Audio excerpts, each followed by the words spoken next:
श्रील प्रभुपाद की जय, गुरु गौरांग की जय। कल के सत्र में हमने सुना था राजा कोलुतुंग प्रश्न करते हैं कुरैश से कि हम जैसे मनुष्यों का क्या कर्तव्य है। कुरैश निडरता से उत्तर देते हैं, भगवान विष्णु ही पूर्ण पुरुषोत्तम भगवान हैं, वे सभी कारणों के परम कारण हैं। इसलिए प्रत्येक व्यक्ति का कर्तव्य है कि प्रेम से उनकी भक्ति करे, प्रेम से उनकी सेवा करे। ये उत्तर जब राजा कोलुतुंग कुरैश के मुख से सुनते हैं तो उनको बड़ा क्रोध आ जाता है। इसके पश्चात राजा कोलुतुंग ने जो बहुत बड़े विद्वान शिव के उपासकों को इकट्ठा किया था, वह विभिन्न प्रकार से तर्कों को प्रस्तुत करते हैं, जिसका खंडन करने में महापुरुष कुरैश दोनों सक्षम थे। राजा बहुत क्रोधित हो जाता है, चिल्लाता है, स्पष्ट आदेश देता है, झगड़ा बहुत हो गया, यदि अपनी जान बचाना चाहते हो तो स्वीकार करो, शिव जी से बड़ा कोई नहीं है। कुरैश फिर मजाक में उत्तर देते हैं, द्रोण और शिव वजन की इकाइयों के नाम हैं, इन दोनों में से द्रोण भारी है। जब इन शब्दों को राजा कोलुतुंग सुनता है तो बहुत ही क्रोध से आग बबूला हो जाता है और कुरैश बिना किसी डर के समझ जाते हैं कि मेरा सबसे बड़ा सौभाग्य यही है कि मैं अपने गुरु महाराज की सेवा में अपने जीवन को न्यौछावर कर रहा हूँ, समर्पित कर रहा हूँ। यामुनाचार्य का स्मरण करते हुए कुरैश अपने गुरु महाराज रामानुजाचार्य का स्मरण करते हुए बड़ी विनम्रता से भगवान को धन्यवाद देते हैं कि आपकी कृपा से ही मैं आपको समझ पाया, जबकि मैं एक तुच्छ इंसान हूँ। और ये विद्वान लोग इतने पंडित होकर भी आपको नहीं समझ पाए। राजा कोलुतुंग अब क्रूरता पूर्वक अपना आदेश देता है कि इन दोनों को गिरफ्तार कर लिया जाए, इनको यातनाएं दी जाएं विभिन्न प्रकार की और इनकी आंखें निकाल ली जाएं। तीव्र पीड़ा के बावजूद आंखें निकालने के बाद उस पीड़ा को सहन करते हुए कुरैश विचलित नहीं हुए। उन्होंने कष्टों को स्वीकार कर लिया और भगवान से प्रार्थना करने लगे कि ये जो लोग मेरी आंखें निकाल रहे हैं, आप इनको आशीर्वाद दीजिए कि इन्होंने मुझे एक अवसर प्रदान किया है मेरे गुरु महाराज की सेवा करने के लिए। अब ये प्रार्थना वे दरबारी लोग जो कुरैश और महापुरुष की आंखें निकाले थे वे सुन रहे थे। अब ये दरबारी लोगों के मन में कैसा विचार आता है कुरैश के प्रति। इन शब्दों को सुनकर और कुरैश के शांत व्यवहार को देखकर वे क्रूर हृदय वाले लोग भी विस्मय से भर गए। उन्होंने एक भिखारी को बुलाया जो पास में बैठा था और उसे खर्च के लिए पैसे देकर उसे 2 भक्तों को सुरक्षित रूप से श्रीरंगम तक ले जाने का आदेश दिया। शुद्ध भक्त देखिए कितने विनम्र होते हैं, उनके जीवन में कोई उनको कष्ट दे तो कष्ट देने वाले के लिए भी वे प्रार्थना करते हैं कि इनका कल्याण हो। हरदास ठाकुर का ऐसा प्रसंग है। हरदास ठाकुर को जब 22 बाज़ारों में कोड़े मारे गए, क्योंकि उनका एक ही गुनाह था, एक ही कसूर था कि वह हरिनाम का जप कर रहे थे। उन्होंने कहा आप मेरे शरीर के टुकड़े टुकड़े भी कर दे तब भी मैं हरिनाम लेना नहीं छोड़ूंगा। जब 22 बाज़ारों में मार कर वह दरबारी लोग थक गए तो ठाकुर हरिदास ने प्रार्थना किया उन कोड़े मारने वालों के लिए कि इनको कष्ट ना पहुँचे। इन्होंने जो कृत्य किया है जानते नहीं इन्होंने क्या किया है, पर इनके बदले में इनसे जो अपराध हुआ है, गुनाह हुआ है, उसको क्षमा कर दे भगवान। अब ये दरबारी लोग जब विनम्रता पूर्वक राजा कुरैश के मुख से प्रार्थना सुने तो वह भी विस्मय से भर गए थे। वे क्रूर, लेकिन विस्मय से भर जाने के बाद उन्होंने एक भिखारी को बुलाया, कुछ पैसे दिए खर्च करने के लिए और कहा इन दोनों भक्तों को अभी देख नहीं सकते हैं कि आंखें हमने निकाल ली हैं, सुरक्षित रूप से इन दोनों को श्रीरंगम तक छोड़ दिया जाए। हालांकि कोलुतुंग के आदमियों ने जो अत्याचार किए थे वह महापुरुष का कमज़ोर शरीर सहन न कर पाया।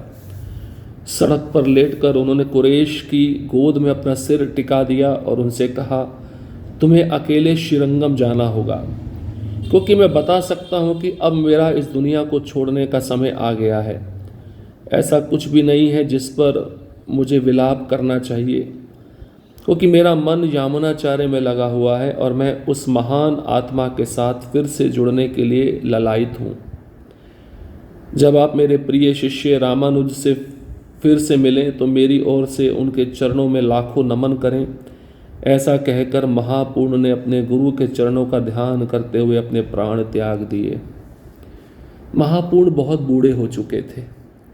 जब उनकी भी आंखें निकाल ली गईं, कोलुतुंग के सिपाहियों ने, आदमियों ने जो अत्याचार किए थे, महापूर्ण बुढ़ापे के कारण, कमज़ोर शरीर होने के कारण उन यातनाओं को सहन नहीं कर पाए। सड़क पे कुरैश के साथ वे चल रहे थे श्रीरंगम के लिए।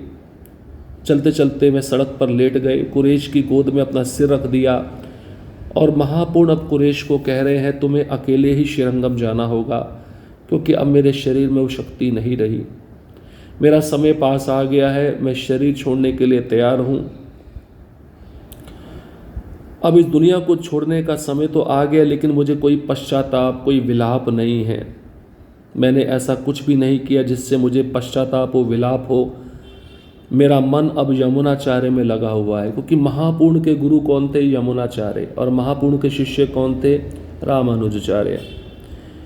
तो अपने गुरु महाराज यमुनाचार्य का स्मरण कर रहे हैं महापूर्ण, और इच्छा व्यक्त की अब मैं उस महान आत्मा यमुनाचार्य के साथ फिर से भगवत धाम में मिलने के लिए ललायित हूँ। अंतिम समय में अगर शिष्य के मन में गुरु का स्मरण हो, वह शिष्य भी भगवान के पास जाता है, भगवान के धाम जाता है, क्योंकि गुरु हमेशा कृष्ण का चिंतन करते हैं, और जो गुरु का चिंतन करता है वो कृष्ण का ही चिंतन कर रहा है। कुरैश को अपने अंतिम शब्द महापूर्ण कहते हैं कि मेरे प्रिय शिष्य रामानुज से जब आप मिलेंगे तो मेरी ओर से उनके चरणों में लाखों बार नमस्कार करिएगा। ऐसा कहकर महापूर्ण ने अपने शब्दों को विराम दिया। गुरु के चरणों का ध्यान करते करते अपने प्राण त्याग दिए। इस संसार को उन्होंने छोड़ दिया।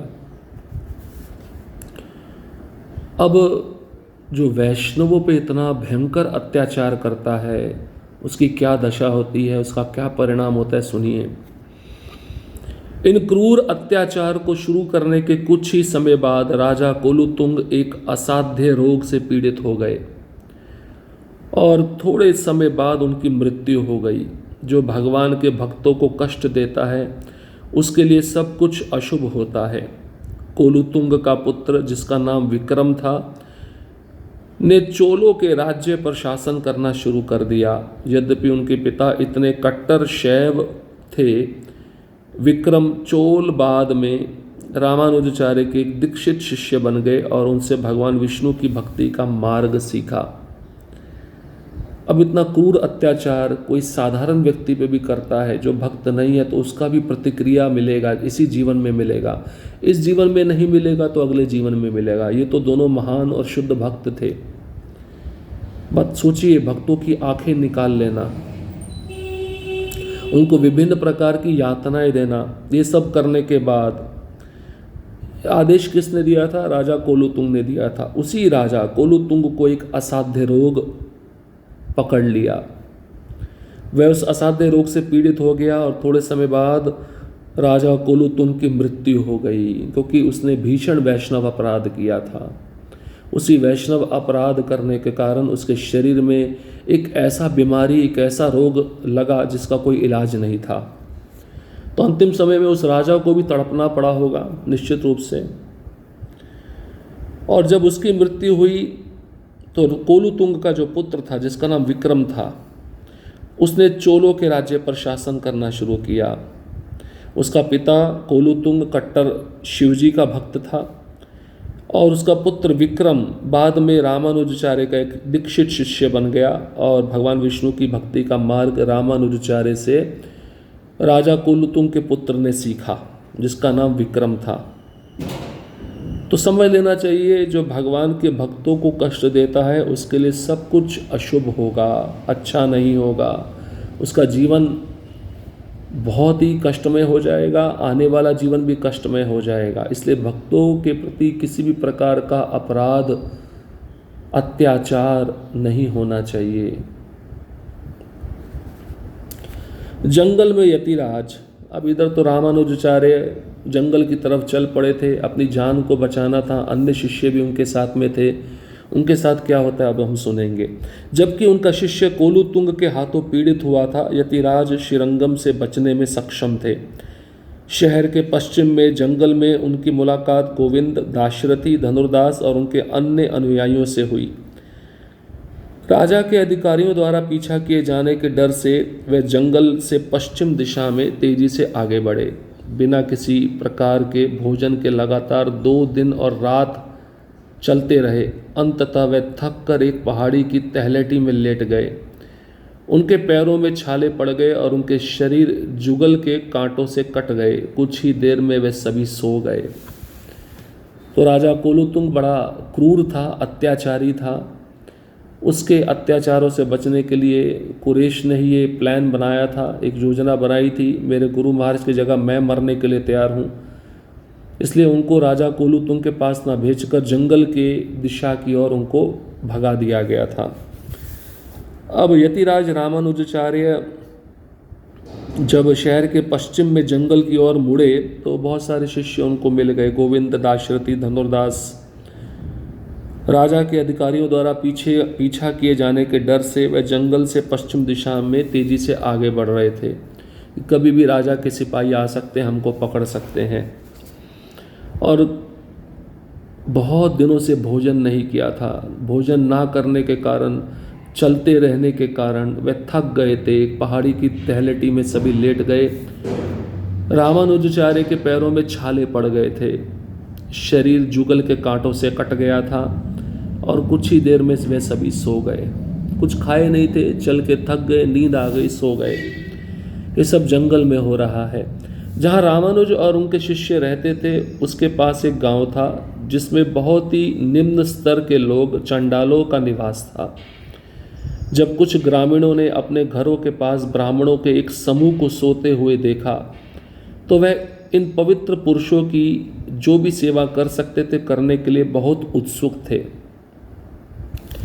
इसलिए उन्हें परेशान किए बिना उन्होंने जंगल से बड़ी मात्रा में विभिन्न प्रकार के फल एकत्रित किए और जहाँ वे सभी सो रहे थे उन्हें चारों ओर ढक कर दिया। फिर उन्होंने पास में आग लगाई और ब्राह्मणों के जागने की प्रतीक्षा में खड़े हो गए ताकि वे जान सके कि उन्हें उस सुदूर क्षेत्र में क्या लाया था। अब रामानुज और उनके शिष्य तो सो रहे थे। जहाँ पे वे सो रहे थे उसके पास में एक गांव था और उस गांव में चांडालों की बस्ती थी। चांडाल लोग रहते थे। ये सबसे निम्न स्तर के लोग माने जाते हैं। जैसे 4 वर्ण 4 आश्रम हैं, ब्राह्मण, क्षत्रिय, वैश्य, शूद्र, ये 4 वर्ण है, तो शूद्र से भी नीचे चांडाल आता है। अब इन चांडाल जो उस गांव में रहते थे, इन्होंने देखा कि हमारे पास में एक ब्राह्मणों का समूह सोया हुआ है, ये सभी भक्त हैं। इन चांडालों के मन में उन भक्तों की सेवा करने की इच्छा जागृत हुई। तो जो भी सेवा वे कर सकते थे करने के लिए बहुत उत्सुक थे। इसलिए उनको उठाया नहीं, परेशान नहीं किया, उनको सोते रहने दिया।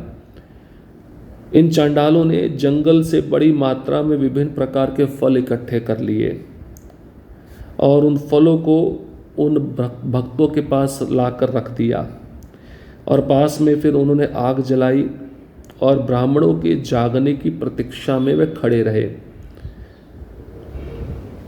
इसलिए भक्त जब सोते हैं तो उठाना नहीं चाहिए। जब कोई इमरजेंसी सेवा हो, आपातकालीन सेवा, तब उठा सकते हैं। और उनके खड़े होने की वे प्रतीक्षा कर रहे थे। आखिरकार यतिराज और अन्य लोग अपनी नींद से तरोताज़ा होकर जाग गए। जब उन्होंने फल, अग्नि और वहाँ खड़े वनवासियों को उनकी सेवा के लिए तैयार देखा तो वे समझ गए कि भगवान नारायण उन्हें जंगल के खतरों से बचा रहे हैं। उन्होंने जल्दी से पास ही एक नदी में स्नान किया और फिर भगवान हरि को फल चढ़ाकर प्रसाद खाकर अपनी भूख को संतुष्ट किया। ग्रामीणों के शब्दोच्चारण से यतिराज को समझ में आया कि वह चोल साम्राज्य की सीमा पार कर चुके हैं और अब कोलुतुंग के आदमियों से सुरक्षित हैं। जब इन भक्तों की नींद खुली नींद से जगकर उन्होंने फल देखे अपने चारों ओर, अग्नि को देखा, खड़े वनवासियों चंडालों को देखा, तो इन भक्त समझ गए कि सभी वनवासी हमारे सेवा के लिए यहाँ पर खड़े हुए हैं। और ये भी समझ गए वे सभी भक्त कि भगवान नारायण ने इन सभी वनवासियों को भेजा है हमें जंगल के खतरों से बचाने के लिए। इन सभी भक्तों ने जल्दी से उठ करके पास ही एक नदी में स्नान किया और जो फल इन वनवासियों ने इकट्ठा किए थे उन फलों को भगवान नारायण के चरणों में चढ़ाकर प्रसाद खाकर अपनी भूख को संतुष्ट किया। और ग्रामीण ये वनवासी शब्द उच्चारण कर रहे थे। शब्द उच्चारण जब यतिराज रामानुजाचार्य सुने तो उनको समझ में आ गया हम चोल साम्राज्य की सीमा पार कर चुके हैं, क्योंकि चोल राज्य में जितने भी लोग रहते थे वो इन वनवासियों से अलग भाषा बोलते थे। अब कोलुतुंग के जो आदमी थे, सिपाही थे, उससे वह सभी भक्त सुरक्षित थे। अब इस प्रकार से जब भक्त फल खा चुके, विश्राम कर चुके और रामानुज फिर उन चंडालों को आशीर्वाद देंगे और फिर रामानुज पश्चिम की ओर अपनी यात्रा जारी रखेंगे, तब उनका मिलन एक वैष्णव के साथ होगा, एक भक्त के साथ होगा जिसका नाम होगा श्री रंगदास। रंगदास के घर रामानुजाचार्य जाकर भिक्षा मांगेंगे और उस ब्राह्मण की पत्नी भिक्षा मांगने पर बहुत प्रसन्न होगी। रामानुजाचार्य उनको शिष्यों की बहुत अच्छे से सेवा करेगी। तो ये प्रसंग हम अगले सत्र में श्रवण करेंगे। हरे कृष्ण कृष्ण कृष्ण हरे हरे, हरे राम राम राम हरे हरे। श्रील प्रभुपाद की जय, गुरु गौरांग की जय।